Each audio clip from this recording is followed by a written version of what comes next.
Qu'en est-il du champ quantique? Je vous propose qu'on fasse le point tout de suite avec nos deux invités, Arnaud Dufournet et l'ingénieur en chef de l'armement, Longming. Bonjour à tous les deux, merci d'avoir accepté notre invitation. On revient avec vous sur ce fameux sujet du quantique. On va essayer de comprendre de quoi il s'agit et plus particulièrement pour les armées et le monde de la défense. Ming Long, on fait un point avec vous peut-être déjà pour comprendre un peu la stratégie du ministère des Armées dans le domaine. Donc si on en revient au point de départ, donc le point de départ c'est vraiment le lancement d'une stratégie nationale quantique par le président de la République en janvier 2021.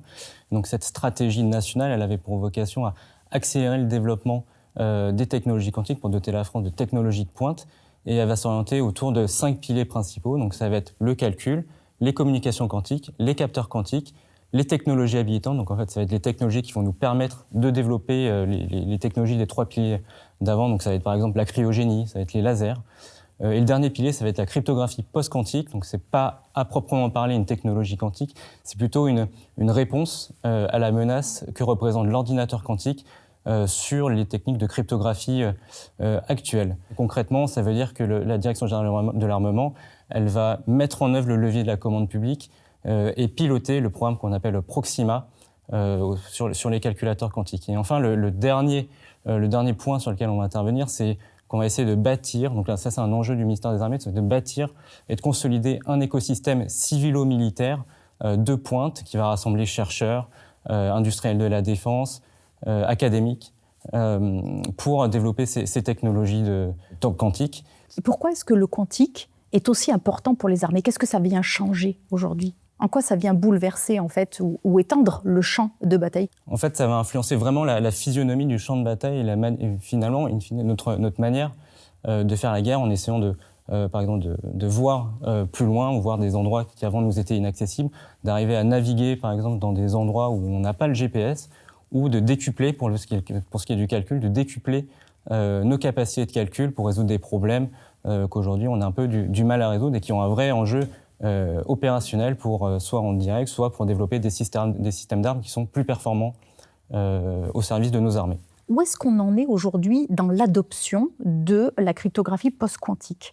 Alors, l'année 2026 est chargée en actualité. Déjà, si on regarde du côté de la menace, le QD semble se rapprocher inexorablement. On a vu encore des annonces spectaculaires il y a quelques jours de la part de Google qui nous l'annonce pour 2029. Derrière toutes ces annonces parfois très spectaculaires, qu'il faut parfois relativiser, il faut voir une volonté vraiment farouche d'aller au bout de la mise au point de cet ordinateur. Donc la menace vraiment se précise. Si on regarde du côté des agences, les agences de sécurité, elles ont pris en compte ce sujet-là. Très clairement, elles ont toutes publié différents calendriers pour organiser la migration. Et il y a une date qui émerge, c'est 2030. C'est la date à laquelle, globalement, tous les systèmes critiques doivent avoir migré. Si on regarde la feuille de route de la sécurité numérique de l'État qui vient de sortir, eh bien 2030, c'est la date à laquelle les systèmes qui traitent de l'information à diffusion restreinte doivent être protégés. Cette menace à laquelle il faut se préparer, elle ne dépend pas de l'arrivée de l'ordinateur quantique, mais bien de ce qui pourrait advenir, et notamment de ce temps de migration qui va être important. C'est ce que vous évoquez à l'instant, 4 années finalement, c'est très très peu. Est-ce qu'on a un écosystème mature? Est-ce que vous avez annoncé 2026, on est à un tournant, il y a beaucoup d'annonces. Où en est l'écosystème? Est-ce qu'ils ont pris cette dimension en compte? Alors peut-être il y a un élément aussi qu'il faut qu'on détaille, c'est les éléments de la réponse. Cette protection, ce sont cette nouvelle cryptographie post-quantique qui aujourd'hui est disponible. Il y a des standards qui existent, qui ont été publiés par le NIST. Il y a trois algorithmes aujourd'hui publiés, 2 qui sont en préparation. Donc il y a déjà une réponse qui est intégrée par des industriels, puisqu'il y a là aussi une offre qui arrive sur le marché, que ce soit des VPN, des passerelles, des cartes à puce ou des HSM, qui sont souverains et même interopérables. Donc l'offre arrive et c'est le moment de passer à l'action. Néanmoins, effectivement, il faut se préparer maintenant parce que ce genre de projets sont relativement longs. On a des antécédents. On sait par exemple que lorsqu'il a fallu quitter l'algorithme SHA-1 pour le SHA-2, ça a pris à peu près 10 à 15 ans. Donc on sait que c'est des temps longs. Pourquoi c'est long? Parce que la cryptographie, elle est partout en réalité. Elle se cache dans énormément de chaînes de confiance. Donc ça passe par des inventaires, par des tests, de la priorisation aussi des informations qu'il faut en priorité protéger. Et puis il va falloir tester, hybrider. Tout ça prend énormément de temps et c'est maintenant qu'il faut démarrer. ce qu'on appelle finalement ce Harvest Now, Decrypt Later. C'est valable évidemment pour les armées qui ont des données, des informations très critiques et qui pourraient être évidemment décryptées plus tard. Ça vaut aussi pour des entreprises qui peuvent avoir des données sensibles. Comment on l'adresse ce sujet-là ? Oui, alors peut-être pour bien donner un exemple de cette menace, il y a un exemple tout bête, on vient de lancer la conception de notre nouveau porte-avions, le France Libre. Nul doute que les données concernant ce projet doivent être protégées. Toutes ces informations qui circulent dessus doivent être protégées maintenant, puisque lorsqu'il sera mis en circulation, je crois que c'est aux alentours de 2038, on peut raisonnablement penser qu'un ordinateur quantique sera opérationnel et capable de déchiffrer des informations qui auraient été récoltées en 2026. Donc on voit bien là la priorité d'agir maintenant. Ça vaut pour la défense, mais ça vaut aussi pour d'autres secteurs d'activité qui gèrent des données à durée de vie très longue, c'est-à-dire supérieure à 10 ans. Vous avez parlé d'hybridation. De quoi on parle ? Alors l'hybridation, c'est avant tout une stratégie de migration. Elle n'est pas spécialement obligatoire, mais elle est fortement recommandée par les agences parce que c'est tout simplement la stratégie la plus simple pour à la fois garantir la sécurité et aussi la compatibilité. Ça consiste simplement à ajouter à la cryptographie actuelle une couche de cryptographie post-quantique. Et ça permet d'assurer une compatibilité. Et en même temps, puisqu'il n'y a pas encore une grosse maturité sur ces nouveaux algorithmes, eh bien on reste protégé avec les algorithmes du moment. Donc un équilibre à trouver. Crypto-agilité, alors ça veut dire quoi par rapport à l'hybridation, qu'on comprenne bien ? Alors autant l'un est une stratégie de migration, l'autre c'est une capacité fonctionnelle dont on va avoir besoin pour pouvoir jongler entre ces différents algorithmes, parce que pour des questions de maturité, là encore, on sera peut-être amené à devoir changer rapidement. Et donc cette flexibilité, elle sera apportée par la crypto-agilité, qui permet de changer rapidement l'algorithme sans avoir à revoir toute l'infrastructure IT ou bien de faire des mises à jour logicielles lourdes.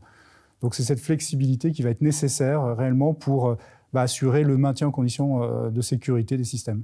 Proxima, vous en avez parlé très rapidement. Est-ce qu'on peut revenir dessus ? On en est où aujourd'hui de ce projet ? Est-ce que les prochaines étapes sont déjà connues ? C'est un programme qu'on a lancé en 2024 qui place sur la ligne de départ 5 startups, donc Alice et Bob, C12, Pascal, Candela et Cobly, qui développent 5 technologies différentes pour l'ordinateur quantique. Donc c'est un programme qui vise à développer et identifier progressivement les technologies qui vont être les plus prometteuses, les plus performantes vers un calculateur quantique universel tolérant aux erreurs et souverain. Et le premier objectif majeur de ce programme, ça va être 2 prototypes de calculateurs quantiques de 128 qubits logiques d'ici 2032. Donc c'est aussi un programme pionnier à l'échelle mondiale.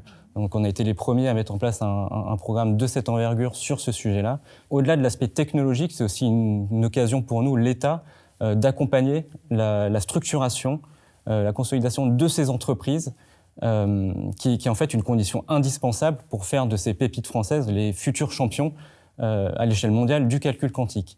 Un projet très ambitieux qui n'est pas le seul, puisqu'il y a aussi d'autres projets portés là par l'AID, l'Agence d'innovation de défense. Alors ils sont nombreux, Vulcain, Quantum Mag, Adéquade, Valerian 2, Ultracat. Je m'arrête là. Est-ce qu'on peut revenir sur un d'entre eux qui est particulièrement significatif ? Pour les projets de capteurs, donc on va pouvoir parler par exemple du projet Valerian 2, qui est un projet qu'on appelle la technologique de défense, dont le titulaire est Thales et qui vise à développer des nouveaux capteurs pour augmenter notre capacité à traiter des signaux de type radiofréquence ultra large bande, pour augmenter par exemple notre capacité de détection.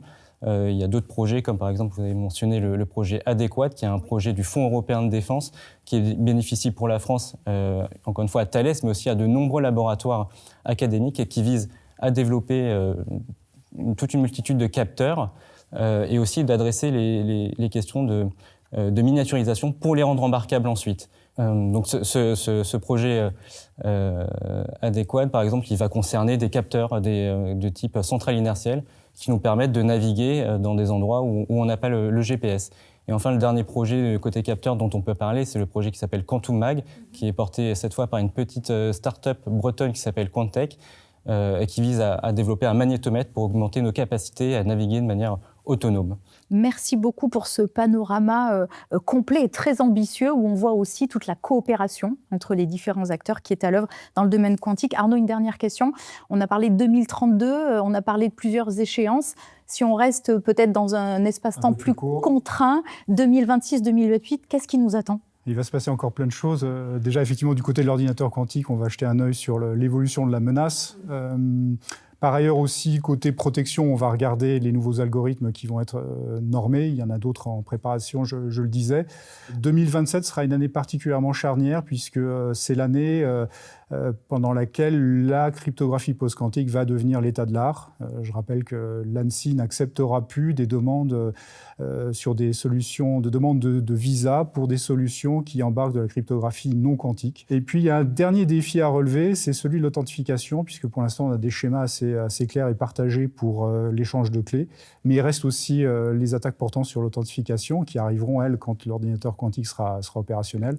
Et là, il y a encore pas mal de travail pour définir des schémas qui seront standardisés. C'est notamment l'un des sujets du programme Rescue dans le cadre du plan 2030. Donc c'est un sujet sur lequel on planche avec Thales et d'autres pour trouver le bon chemin pour protéger les mécanismes d'authentification. Merci beaucoup à tous les deux d'avoir été nos invités. Merci.